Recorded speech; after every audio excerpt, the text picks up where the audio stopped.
સુરતના વરાછા વિસ્તારમાં બ્રિજ નીચે દબાણો દૂર કરવાની કામગીરી વચ્ચે મેયર અને પોલીસ કમિશનર વરાછાથી સરથાણા સુધી વિઝિટ કરી હતી। સુરતમાં દબાણ હટાવો ઝુંબેશ શરૂ કરવામાં આવી છે, ત્યારે સુરત મનપા મેયર અને સુરત પોલીસ કમિશનર વરાછાથી સરથાણા સુધી વિઝિટ કરી હતી।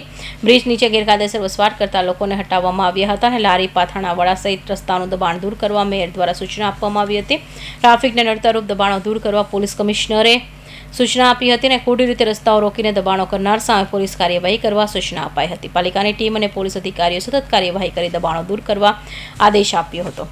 બ્રિજ નીચેનું જે દબાણ હતું અને મહાનગરપાલિકા અને આજે કમિશનરશ્રી પણ આજે વિઝિટ પર આવ્યા છે અને હું પણ સાથ પુરાવ્યો છે। કાયમી આનું નિરાકરણ કરવા અમે જઈ રહ્યા છે। સુરત મહાનગરપાલિકા અને સુરત પોલીસના સંયુક્ત ઉપક્રમે આ દબાણ ફરી નહીં થાય તેની નિગરાની પણ રખાશે। આવનાર સમયમાં કોઈ ન્યુસન્સગીરી બ્રિજ નીચે નહીં કરે તે માટે આજે વિઝિટ કરી છે અને આવનાર સમયમાં બ્રિજની નીચે સુરત મહાનગરપાલિકાનું તંત્ર અને સુરત પોલીસ અવારનવાર એની નિગરાની પણ રાખશે।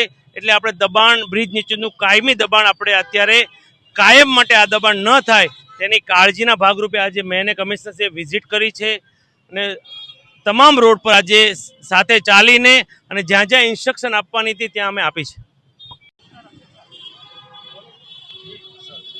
आज अपना वराछा विस्तार में खास करीने जो श्रीनाथ ब्रिज है वराछा थी स्टार्ट थी अपना कापोद्रा थी सरथाणा तक जाए है नीचे जो गैरकायदेसर रीते जो लोग वसवाट करता था અને ન્યુસન્સ ક્રિએટ કરતા હતા। સાથોસાથ એના બી ગઈકાલથી જો 2 દિવસ છેલ્લા 2 દિવસ ડ્રાઈવ ચાલે છે મહાનગરપાલિકા અને પોલીસના સંયુક્ત ઉપક્રમે કે આ બધાને ત્યાં ખસેડવામાં આવેલા છે।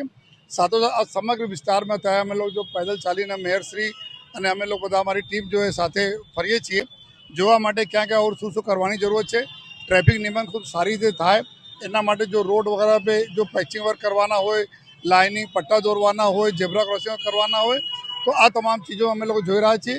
સાથોસાથ આવનાર દિવસોમાં જો ઘણા બધા આ વિસ્તારમાં વર્ષોથી રોડ ઉપરના દબાણોને લીધે જો ટ્રાફિકને બહુ તકલીફ પડે છે, આ દબાણો બી મહાનગરપાલિકા અને પોલીસ બંનેના સંયુક્ત ઉપક્રમે કન્ટિન્યુઅસ દરરોજ આ ડ્રાઈવ ચાલુ રહેશે। જો આજ અનુસંધાને ઘણા બધા લોકોને જો સૂચનાઓ આપવામાં આવી છે અને અમે લોકો એશ્યોર કરીએ છીએ કે જો વિસ્તારના જેટલા બી સમસ્યાઓ છે જો વિસ્તારના લોકો આપણને જાણ કરે છે એના તમામ સમસ્યાઓના નિરાકરણ કરવા માટે સુરત મહાનગરપાલિકા ની ટીમ અને સુરત શહેર પોલીસની ટીમ સાથે મળીને નિરાકરણ લાવશે।